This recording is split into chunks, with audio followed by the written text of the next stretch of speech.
As an adoption consultant, I talk to so many families who say that while they can imagine themselves being adoptive parents, the idea of being a foster parent sounds really, really difficult. We commonly hear people say that they're worried they'd get too attached and that it would be so hard to say goodbye. And while I and others would probably argue that the whole point of foster care is to get attached, and that's actually a great thing, I still do understand a little bit where people are coming from when they say that. And being a foster parent definitely does come with its own set of challenges. So I think it's easy to think that adoption is always going to be the more simple path of the two. But there is one pressure adoptive parents have on them that foster parents don't really experience. So let's talk about that today. Hey there, if you are new here, my name is Katie, and if you're not new here, welcome back to my channel. I am not only an adoptive mom to 3 awesome kids who we adopted from foster care, but I'm also an adoption consultant, and I work with families who want to adopt waiting children from foster care. My consultation work is done 100% online, so I can work with you no matter where in the US you are located.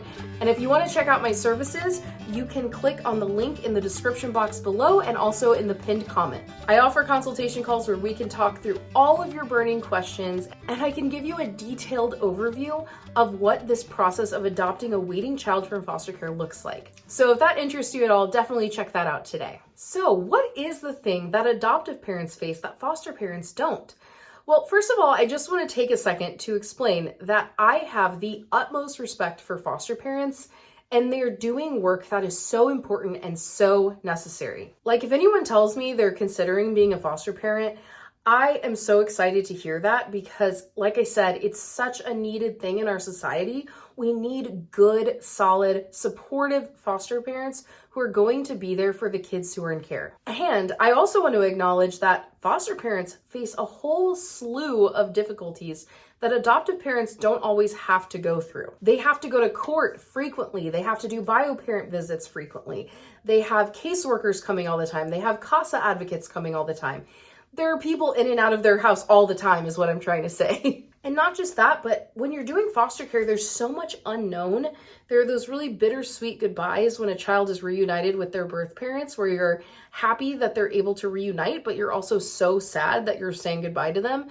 And so they face so many things that as adoptive parents, we don't really have to deal with very often, if at all. And something I always think about when I think of foster parents is how they have to go through that adjustment period over and over and over again, because that would be so hard. Like, I feel like those first 6 months to a year, just being real, of an adoptive placement can be really, really difficult for you and the kids. There's just so much adaptation going on and adjustment happening. And so I can only imagine going through that again and again and again and again. So I have full and utmost respect for foster parents, totally see the good they're doing, and I'm not trying to discredit their work at all. Believe me. But I do think there are some things that as adoptive parents we deal with that a foster parent doesn't necessarily have to. And what that thing is the pressure of forever. So when you become a foster parent, you have the option at times to adopt a child who's in your home. If their case moves to adoption, you may have that ability to adopt the child. But I always encourage people that if you're going to do foster care, you should do foster care to do foster care. And if an option comes up to adopt a child, then okay, you're going to go with it. But that shouldn't necessarily be your goal of starting foster care. Because the truth is, the goal of foster care is reunification with bio parents. And most kids in foster care will be reunited with their biological families. There are situations where they can't, and the case has to move to adoption. And obviously, you have to be prepared for that. And if you're a foster parent and you want to adopt that child who's been living with you, of course, that would be a great option. But as adoptive parents, we face that pressure of forever. So when a child moves in with us as an adoptive placement, we have committed already. We have committed to the fact that we are planning to adopt them in 6 months' time. Typically, if you're adopting a waiting child from foster care, they're going to move into your home, and after 6 months, you will adopt them. Some states it's 3 months. It just depends on where you live in the country. Most places it is 6. And to be fair, this type of pressure of forever can relate to all sorts of adoptive families. It could mean an infant adoption. It could mean and international adoption, but I specifically work with foster care adoption. So that's the lens I'm viewing it from. And here's the thing. As adoptive parents who are taking adoptive placements, we are accepting a placement for a child that we really know very little about, and we're saying yes to forever before before we even meet the child in most cases. And so that is definitely a lot of pressure. And I think sometimes too, when you get an adoptive placement, if your child has some difficult behaviors or some struggles, there's that pressure of like, will this ever improve or get better?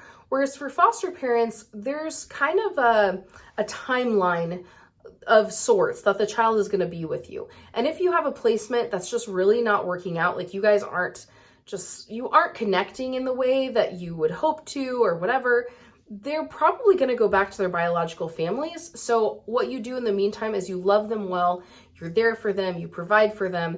And even if that bond and connection isn't there, or you're not seeing tons of improvement, you know that that child isn't going to live with you forever. And so it's really about loving them and being there for them in the moment. But when you're adopting a child and you see issues that are arising, it's really easy to start really worrying about that child's future and what their future within your family looks like.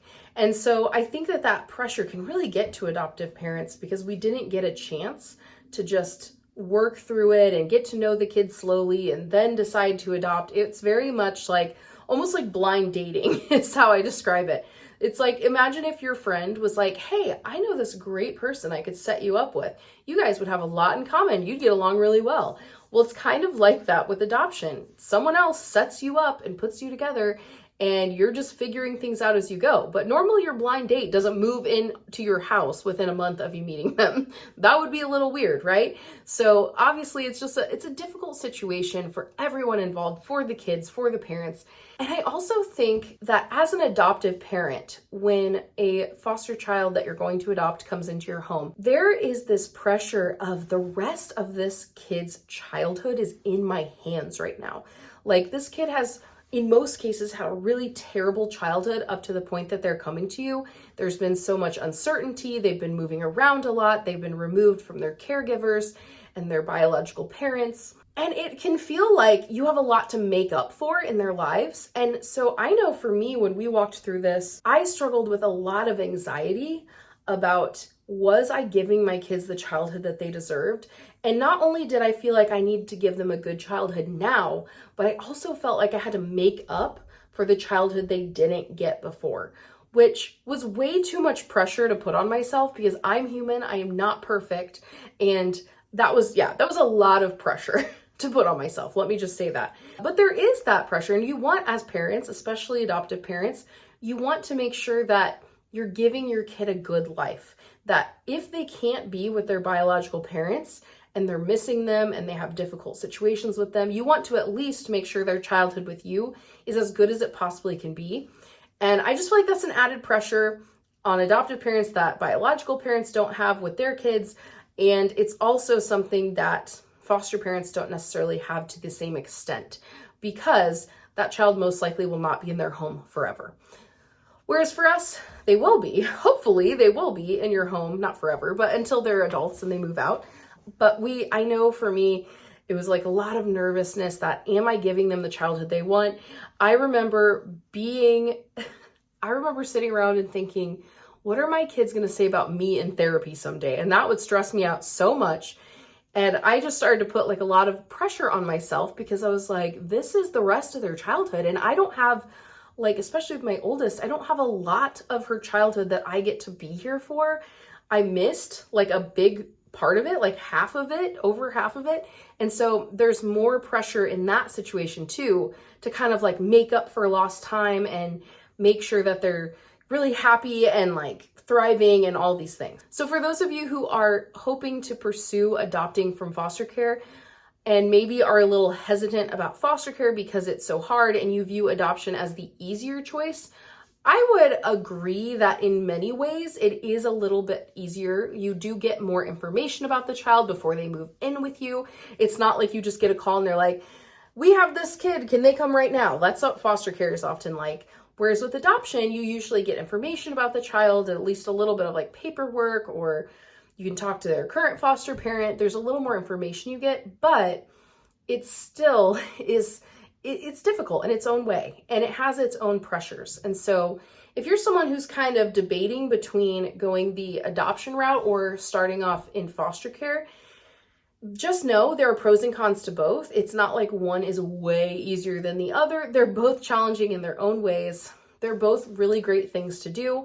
And if you are thinking about adopting, I just highly recommend that you subscribe to my channel, because I do so many videos about adoption, and especially about adopting from foster care. So if that's something you want to do, I'd love to have you subscribe to the channel so that you can catch all my videos where I talk about what it's like to be an adoptive parent and give you some tips on how to survive everything, survive those transitions with the kids in your home.